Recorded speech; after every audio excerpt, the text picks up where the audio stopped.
Hello,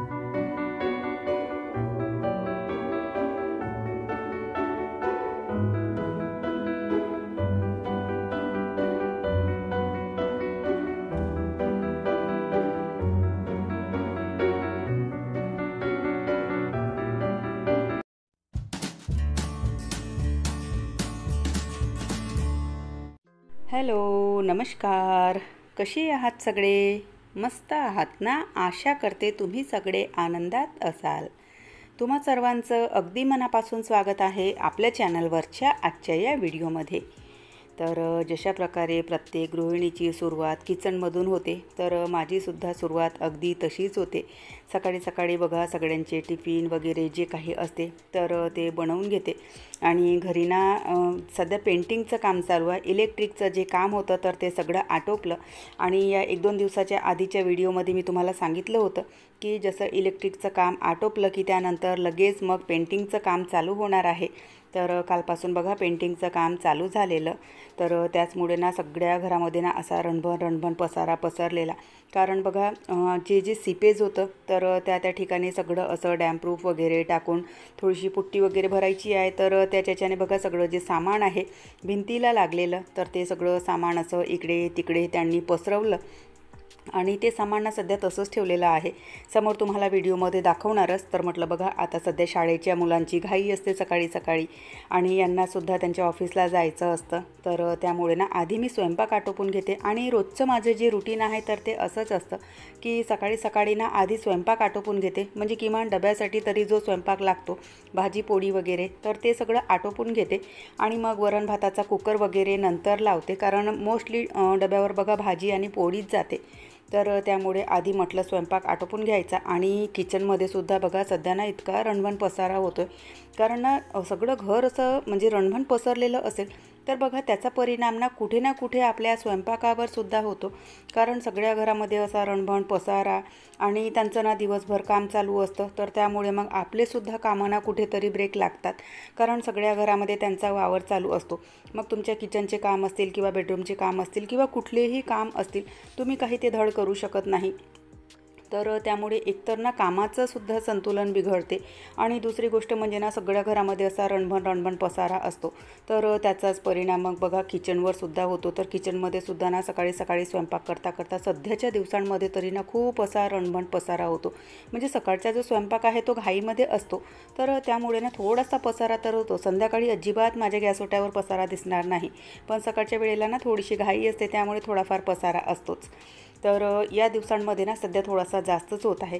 आज स्वयंपाकामध्ये राजमा आणि जिरा राईस बनवलेला. म्हणजे बघा ह्या बीजा असतात राजमाच्या, तर त्याची भाजी आज मी बनवलेली. आणि त्यासोबत ना जिरा राईस खूप छान वाटतो तर तो बनवला. मिस्टरांचा टिफिन गेलेला आहे म्हणजे ते गेलेले त्यांच्या कामावर. सध्या मुलं जे आहेत ते घरी आहेत, त्यांच्या शाळेचे वेळ व्हायचे आहेत. आणि सकाळपासून ना इतका धो पाऊस सुरू आहे बाहेर. तर बघा आपल्याला कुठलंही काम असेल तर विचार केला की काही सामान्य बाल्कनीमध्ये नेऊन ठेवायचं. तर त्यावेळेला बघा पाऊससुद्धा ना इतका म्हणजे धोका देतो. तर बाल्कनीमधलं जेही सामान नेऊन ठेवलेलं होतं तर ते सगळं सामान ना आतमध्ये आणून ठेवावं लागलं. तर म्हटलं थोडंफार ना आधी किचन व्यवस्थित करून घेते. इथे ज्याही रात्रीच्या भांड्याच्या बास्केट होत्या तर 2 बास्केट असतात रात्रीच्या. एक स्वयंपाकाच्या नंतरचे घासलेले भांडे आणि एक जेवणाच्या नंतरचे घासलेले भांडे. तर त्या बास्केटांना मी आधी किचनला जमवून घेते. कारण ना ते इतकं अवघडल्यासारखं वाटतं किचनमध्ये भांड्यांच्या बास्केट जर ठेवलेल्या असतील तर आधी त्या जमवून घेतल्या. गॅस ओटा तसाच ठेवला आणि म्हटलं सगळं घर आधी ना स्वच्छ करून घेते. कारण थोड्या वेळामध्ये पुन्हा पेंटिंगवाले आले की मग त्यांच्यासमोर ना काहीच करायला जमत नाही. सध्याची घराची अवस्था बघा अशा प्रकारे आहे. काल दिवसभर सुद्धा ना पाऊसच होता. सायंकाळच्या वेळेला थोडासा पाऊस कमी झाला तर थोडंफार सामान मी बाल्कनीला नेऊन ठेवलेलं. तर बघा सगळ्या घरामध्ये ना असा पसारा, कपड्यांचं स्टँडसुद्धा. आणि बघा अनफॉर्च्युनेटली रात्री गोष्ट अशी झाली की जिथे ना सिपेज होता तिथे ना पुट्टी भरलेली. तर त्यांनी सांगितलं की पंखे चालू ठेवायचे. आणि आमच्या इथे मिस्टरांनी रात्रीच्या वेळेला ना या साईडचा पंखा बंद करून ठेवला. तर कपडेसुद्धा सुकलेले नाही आणि जी पुट्टी भरलेली होती तर तीसुद्धा सुकलेली नाही. सोफे वगैरे बघा सगळे असे ना इकडच्या तिकडे. काही सोफे बाहेर पॅसेजमध्ये नेऊन ठेवले. या साईडचा जो बेड आहे तर तो भिंतीला चिटकून असतो तर तो अगदी असा मधामध्ये आणून ठेवला दाराच्या जवळ. तर त्यामुळे सुद्धा बघा जाणं येणं आणि काहीच काम करायला जमत नाही. तर अशा प्रकारे ना सध्याची घराची अवस्था आहे। बाहेर जो हॉलमध्ये बेड असतो तर बेडच्या ठिकाणी सोफा गेला आहे। तो सोफा ना आधी डबल बेडवर म्हणजे बेडरूममध्ये जो डबल बेड आहे तर त्यावर ठेवलेला आणि रात्री झोपायच्या वेळेला मग तो सोफा इकडे आणला। तर म्हटलं फारसं सामान इकडच्या तिकडे करायचं नाही, कारण त्यांचा आज पुन्हा काम होतं, आता 8 दिवस इथून त्यांचं काम चालणार। तर त्यामुळे म्हटलं सध्या तरी सामान जसंचे तसंच राहू द्यायचं, फक्त आपल्या वापरीपुरती जी जागा आहे तर ती म्हणजे थोडीशी खाली करून घ्यायची। तर कपडे घडी करायला गेली, बघितलं सगळे कपडे ओले होते, तर ते कपडे पुन्हा आणखी पलटून घेतली त्यांची बाजू, म्हणजे खालची बाजू ओली असते आणि वरची बाजू सुकलेली असते, तर ती बाजू पलटवून घेतली आणि त्यालासुद्धा बाल्कनीमध्ये नेऊन ठेवलं। पाऊस येत आहे पण पावसाचं जे डायरेक्शन आहे तर ते बाहेरच्या भागाचं होतं, त्यामुळे बाल्कनीमध्ये पाऊस येत नव्हता। या बेडरूममध्ये जो ही पसारा होता म्हणजे इथलं सामान ना ॲज इट इज जसंच्या तसंच ठेवलेलं होतं। या रूममध्ये काही तेवढा सिपेज नव्हता, फक्त इकडच्या साईडची बेडरूम आणि हॉल आणि किचन या भागांमध्ये खूपच असा सिपेजचा प्रॉब्लेम, कारण ना आमचे जे दोनही बाथरूम आहेत तर त्यांच्या ज्या भिंती आहेत तर त्या हॉलला लागून, किचनला लागून आणि एका साईडच्या बेडरूमला लागून आहेत। जी बेडरूम मी आता तुम्हाला दाखवली तर त्या बेडरूममध्ये सिपेजचा अजिबात प्रॉब्लेम नाही, तर त्यामुळे तिथल्या भिंती सगळ्या व्यवस्थित होत्या। कपड्यांचं जे स्टँड आहे तर ते बाल्कनीला नेऊन ठेवलं आणि म्हटलं थोडाफार ना बेड जमवून घ्यायचा। तसे ना ते आल्याच्यानंतर इथल्या ज्या मॅट्रेस आहेत तर त्या बाहेर नेऊन ठेवतात, पण तरीसुद्धा बघा सकाळच्या साफसफाईमध्ये ना कामं थोडेसे व्यवस्थित झाले की थोडंसं समाधान मिळतं। तर त्यामुळे म्हटलं ज्याही मॅट्रेस वगैरे आहेत, बेडशीट वगैरे आहे तर थोड्याशा व्यवस्थित करून घ्यायच्या, सामान थोडंसं व्यवस्थित करून घ्यायचं। कारण बघा अशा प्रकारे जर रणवन घर पसरलेलं असेल ना तर अजिबात डोकं चालत नाही आणि इतकी चिडचिड होते। माझी तर खूप घाण सवय आहे की घर जर असं रणवन असेल ना तर इतकी चिडचिड होते, तर त्यामुळे ना थोड्या वेळाच्या नंतर जरी विस्कटणारं असेल तरी मी ते स्वच्छ करून घेते।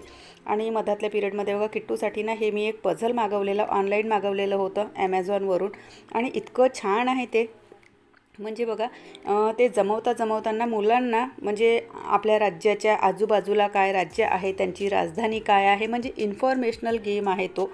तर बघा लिंक जर मला मिळाली तर डिस्क्रिप्शनमध्ये देणार, अगदी स्वस्तातला आहे, 200-250 या रेटला आहे, तर तुम्हीसुद्धा मागवू शकता। आणि मुलांचं बघा जनरल नॉलेज ना म्हणजे थोडंफार जे जनरल नॉलेज आहे, म्हणजे बघा आपल्या देशाची राजधानी काय, इतर देशाची राजधानी काय, आपल्या राज्याच्या बाजूला कोणते कोणते राज्य आहेत, काय आहेत, म्हणजे किट्टू ज्या प्रकारे मला सांगते त्यावरून मी तुम्हाला सांगत आहे, तर खरंच छान आहे ते पझल। त्यानंतर मग बघा जसं तसं जमलं मोडकं तोडकं तितकी जागा मी झाडून घेतली आणि त्यानंतर मग ना किचन स्वच्छ करायला घेतलं। तर आधी बघा किचन स्वच्छ करायच्या आधी ना मुलांचे टिफिन मी बांधून घेते, म्हणजे जे काही जेवण असते तर ते लहान भांड्यांमध्ये काढलं की ते सुद्धा भांडे ना सगळे असे स्वच्छ होऊन जातात। भांडे घासून घेतले आणि भांडे माहिती नाही का बरं इतके सगळे भांडे सिंकमध्ये पडतात। विचार करते कधी भविष्यामध्ये जर मला भांड्यांसाठी बाई ठेवायची असली तर बिचारी ती काय घासणार आणि किती घासणार, तर याच विचाराने बाई ठेवायचा विचार मी करत नाही। कारण एकतर बघा मागे बाल्कनीमध्ये ना म्हणजे वॉशिंग एरियाला जागा तेवढी नाही, आणि दुसरी गोष्ट म्हणजे प्रत्येक वेळेच्या नंतर मी भांडे स्वच्छ करत असते तरीसुद्धा एक एक टोपलं भांडे इथे पडतात। तर त्यामुळे ना विचारच येतो की बाई ठेवली तर बिचारी ती काय घासणार आणि कशी घासणार म्हणून। तर गॅसओटासुद्धा सगळा स्वच्छ करून घेतला आणि कालपासनं बघा किचनचे, डस्टिंगचे आणि फरशी पुसण्याचे ना एकही कपडे धुतलेले नव्हते, तर ते सगळे कपडे असे धुवून इथे घातलेले आणि त्यानंतर फरशी तर पुसायची नव्हती कारण थोड्या वेळात पुन्हा ते येणार होते। आंघोळ केली आणि जे रोजचे कपडे आहेत ते मशीनला लावले, मागे बाल्कनीला जे धुवून घातले तर ते डस्टिंगचे, फरशी पुसण्याचे आणि किचनचे कपडे आहेत। तर असा होता आजचा व्हिडिओ आणि सध्याची घराची परिस्थिती मी तुम्हाला दाखवली कशा प्रकारे आहे, काय आहे, आणि खरंच याच्यामध्ये ना अजिबात सुचत नाही काय काम करावं आणि कामाची सुरुवात कुठून करावी। तर चला फायनली जसे जमले तसे कामं मी माझे आटोपले। व्हिडिओ इथेच संपवते, आशा करते आवडला असेल। व्हिडिओ कुठे आवडला असेल तर लाईक करा, चॅनलवर नवीन असाल तर सबस्क्राईब करा, घंटीचं बटनसुद्धा दाबा जेणेकरून माझ्या येणाऱ्या व्हिडिओचं नोटिफिकेशन तुम्हाला असंच मिळत राहील। व्हिडिओ कसे वाटतात ते सुद्धा कमेंट करून नक्की सांगत चला। तर मग आपण भेटूया नंतरच्या व्हिडिओसोबत, तोपर्यंत सगळ्यांना बाय, सगळ्यांना धन्यवाद। हर हर महादेव।